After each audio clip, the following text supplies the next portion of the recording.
Hi friends, welcome to Annams recipes. இன்னைக்கு வந்து என்னுடைய கிச்சன் டூர் பார்க்க போறோம். நிறைய பேர் என்னுடைய கிச்சன் டூர் போடுங்கன்னு கேட்டிருந்தீங்க.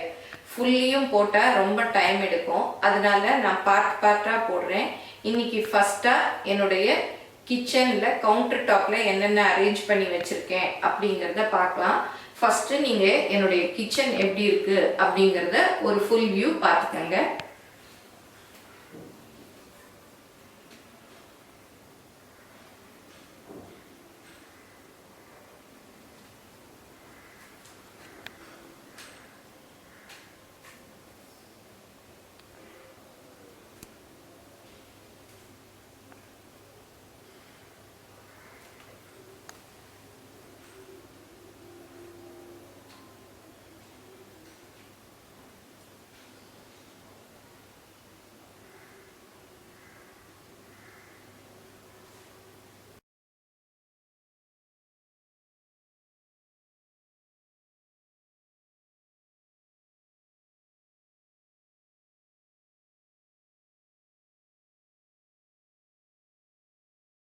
இப்போ வந்து இந்த கார்னர்ல ஒரு பேஸ்கெட் வச்சிருக்கேன். அந்த பேஸ்கெட்ல வந்து நம்ம டெய்லி காஃபி குடிப்போம், டீ குடிப்போம் இல்லையா, அந்த கப்பு, அப்புறம் வந்து நம்ம தண்ணி குடிக்கிறதுக்காக டம்ளர், அது எல்லாத்தையும் இந்த பேஸ்கெட்ல வச்சு மூடி வச்சிருக்கேன்.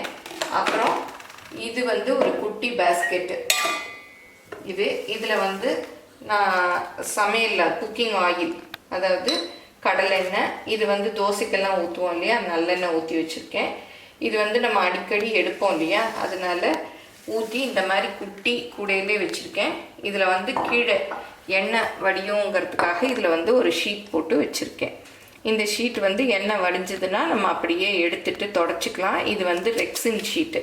நான் என்னுடைய கிச்சன் ஷெல்ஃபுக்கெல்லாம் போட்டிருக்கேன்.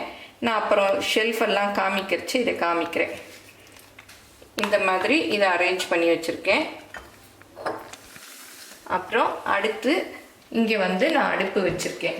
இது வந்து prestige hot top stove, automatic. இது வந்து இப்படி பண்ணாலே ஆன் ஆகிடும். மூணுமே அதே மாதிரி தான். இது வந்து நம்ம கிரானைட் இருக்கு இல்லையா, அதை உடைச்சிட்டு உள்ளே வச்சுட்டு மேலே டாப் மாத்திரம்தான் இருக்கும். நான் ஆனால் வந்து அப்படி செய்யலை.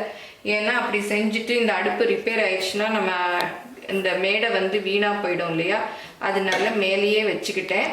இது வந்து 3 சைஸ் இருக்குது. நடுவில் உள்ளது சின்னது, இந்த 2 ஓரமும் பெரிய சைஸு. இது வந்து ஜெர்மன் டெக்னாலஜின்னு சொல்லியிருக்கான். நான் 1 இயராக யூஸ் பண்ணிகிட்ருக்கேன். நல்லா தான் இருக்குது.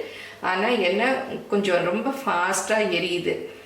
இப்போ அடுப்பை பார்த்துட்டோம். இதுக்கு மேலே நான் ஃபேபர் சிம்னி மாட்டி வச்சுருக்கேன். இதுவும் நல்ல யூஸ்ஃபுல்லாக இருக்குது. இது போடுறதுனால நம்ம கிச்சனில் வந்து மற்ற இடங்களெல்லாம் எண்ணெய் பிசுக்கு இல்லாமல் நல்லா நீட்டாக இருக்குது. அப்புறம் அப்படியே போனோன்னா இங்கே வந்து இண்டக்ஷன் ஸ்டவ் வச்சுருக்கேன். எப்போவாது இது வந்து நான் யூஸ் பண்ணுவேன். இங்கே வந்து இதுக்காக பின் பாயிண்ட் எல்லாம் கொடுத்து வச்சுருக்கேன். அதனால இங்கே வந்து இந்த இண்டக்ஷன் ஸ்டவ்வு. இது வந்து மைக்ரோவேவ். இங்கே தான் பின் பாயிண்ட் இருக்கிறதுனால இது 3ஐயும் இந்த பக்கத்தில் வச்சுருக்கேன். இதை வந்து நான் ரீஹீட் பண்ணுவேன். சில குக்கிங் கூட சிம்பிளாக இருக்கிறது எல்லாமே பண்ணுவேன். அப்புறம் இது வந்து பானை. இப்போ வந்து குளிர்காலமாக இருக்கிறதுனால ஜில்லுன்னு குடிக்க அவ்வளோவா நமக்கு விருப்பம் இல்லாதனால இதை வந்து அப்படியே கவுத்து வச்சுருக்கேன். அப்புறம் இது வந்து அவன் கேக் பேக்கிங் பண்ணுறது. இதுக்கும் இங்கே ப்ளக் பாயிண்ட் இருக்கிறதுனால இந்த இடத்துல அப்படியே வந்து ஃபிக்ஸ் பண்ணி வச்சுருக்கேன். அப்புறம் அந்த பக்கம் சிங்க்கெல்லாம் காமிக்கிறேன். இது வந்து இங்கேயும் ஒரு மேடை போட்டு வச்சுருக்கேன். ஏன்னா இங்கே வந்து ஜன்னல் இருக்குது. இங்கேயே நம்ம கழுவிட்டு பாத்திரத்தையெல்லாம் கவுத்து வச்சோம்னா நல்லா காஞ்சிரும். பாத்திரத்தை வந்து இந்த மாதிரி ஒரு கூடையில் கழுவிட்டு இதில் கவுத்தி வச்சுருவேன். காஞ்சதும் அடுக்கிட்டு இந்த கம்பி கூடையை எடுத்து கீழே வச்சுருவேன். அப்புறம் இங்கே வந்து குட்டி அம்மி ஒன்று வச்சுருக்கேன். இது வந்து ஏதாவது இஞ்சி பூண்டு அரைக்கணும் அந்த மாதிரி அதுக்கெல்லாம் யூஸ் பண்ணிக்குவேன். கொஞ்சமாக ரசத்துக்கு நுணுக்கணுன்னாலும் இதை வந்து அப்படியே நுணுக்கிக்குவேன். நான் வந்து அரைக்கிற சமயம் இதை வந்து ஈஸியாக தூக்கலாம். வெயிட்லெஸ் தான். அதனால அரைக்கிற சமயம் இந்த சிங்க்கு கிட்ட தள்ளி வச்சுட்டு அரைச்சி கழுவின பிறகு இங்கே தூக்கி தள்ளி வச்சுருவேன். அப்புறம் இது வந்து கிரைண்டர், இது வந்து அல்ட்ரா கிரைண்டர். இது வந்து ஆட்டி முடித்த உடனே நல்லா காஞ்சிரும் இல்லையா, காஞ்ச பிறகு இந்த மாதிரி கவர் போட்டு மூடி வச்சுருவேன். இதுக்கு வந்து இங்கே ப்ளக் பாயிண்ட் கொடுத்துருக்கேன். இது வந்து இந்த இடத்துல ஆட்டி எனக்கு மாவெல்லாம் இந்த மேடையில் வச்சு கரைக்கிறதுக்கு வசதியாக இருக்கும். அதனால நான் இங்கேயும் ஒரு மேடையை வந்து போட்டுக்கிட்டேன். அப்புறம் இது வந்து என்னுடைய கிச்சன் ஸ்டோரேஜ் எல்லாம் இந்த கபோர்டில் வச்சுருக்கேன். இதெல்லாம் இன்னொரு வீடியோவில் காமிக்கிறேன். இப்போ என்னுடைய கவுண்டர் டாப்பில் என்னென்ன அடுக்கி வச்சுருக்கேன் அப்படிங்கிறதெல்லாம் பார்த்தோம். இன்னொரு வீடியோவில் நான் என் ஷெல்ஃபில் எல்லாம் என்னென்ன வச்சுருக்கேன் அப்படிங்கிறதெல்லாம் வந்து காமிக்கிறேன். இந்த வீடியோ பிடிச்சிருந்தா லைக் பண்ணுங்கள், என் சேனலை மறக்காமல் சப்ஸ்கிரைப் பண்ணுங்கள். தேங்க்யூ.